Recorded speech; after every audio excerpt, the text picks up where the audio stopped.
all my work had been off-site. By that I mean you go to the studios. Home studios were very much frowned upon, and there's good reason until when. Probably only the last 3 to 5 years.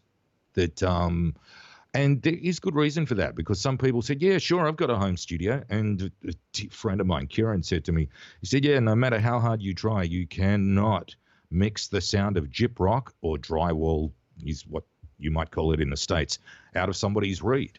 And they're right. You know, they couldn't be assured of the quality they've got. But behind me, just here, that's my booth.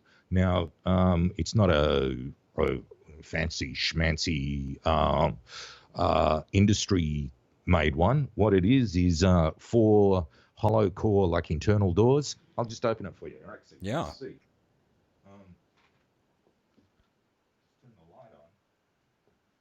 And as you can see, it's lined with audio foam, and it works a treat. I do a lot of my work out of here now, but the thing, in answer to your question, is studios were really concerned about the quality, because if somebody records something at home and it's not up to scratch, they can't do anything with it. They can't fix it, and they can have a client sitting in a very expensive studio going, "Can you fix that?"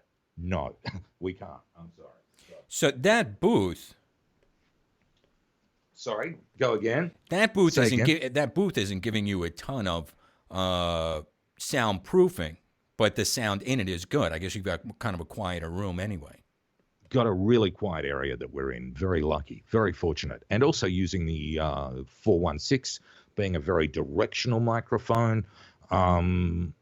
It doesn't tend to pick up a lot of ambient sound. So and there's configurations that I use. The radio station client that we were talking about earlier, they like me on the Neumann. I was just going to say, man, for a big boomer like you, some of the big boomy guys don't like the 416, but it works on you. Look, I go with whatever mic I'm using, but he painstakingly came around. He lives not far from me, and he said, look, why travel 2 hours up the road to come and do a session for us? Only to then have to drive 2 hours home. If we can get you set up to the point where the sound coming out of your place is the same as the sound that we're getting out of you here, then why not work from home? And it's the same now for MasterChef as well. Just this season, they have set it up, and we dial in via Source Connect, and they've got a sound they're happy with, as do Sky News. So, if they're the only guys I'm working for in a week, I never get to leave home. Yeah, which is, and then you go, well, that's nice. But in a way, it was nice when you got out too, right? I mean, then you become this thing where you turn into this golem kind of whatever, because you never go anywhere. Yeah, exactly. Well, that was the beauty of it. I still love having contact in studios, but now that thanks to this worldwide thing called the internet, whilst it has brought with it its share of curses, as in people who, oh yeah, I can do that. I'll just grab a tin pot microphone. I've got a voice. I can do voiceovers, and I'll charge them $2.50, to do their spot for them. But the beauty of making everyone accessible, it's also a positive for those of us who do this seriously as a living as well. We can be anywhere in the world, and working like MasterChef. As a result of MasterChef, and as I said, that it goes to like 180 countries in the world, I ended up being the voice of a news TV station over in Sri Lanka. They tracked me down because they'd heard me on MasterChef, and they wanted to use me on their promos over there. So, again, here I am in little old Australia, and they're 3/4 of the way around the other side of the world. Well, and like you say, you don't have that commute either, too. And that's work time. And that's time when you're not voicing for somebody else. Like we were talking about, your schedule. Well, listen, if you're driving, like you said, 2 hours into the studio, and then you got to blah, blah, blah, and okay, bye, guys, whatever, and drive back, you're not getting paid for that time.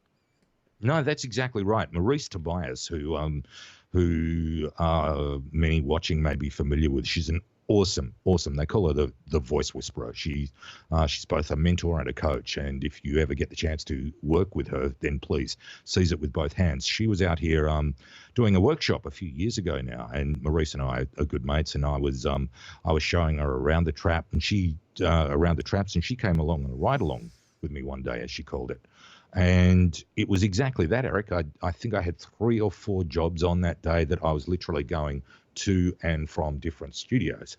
And in the workshop, she mentioned, which was held after this particular day we'd spent together, she was saying to the other people there that eventually when it gets to a stage of you being able to work from home, it's going to be good, because from what I saw in that ride along, you spend something like 3 to 4 hours in the car for what ended up being a total of 15 or 20 minutes behind the microphone.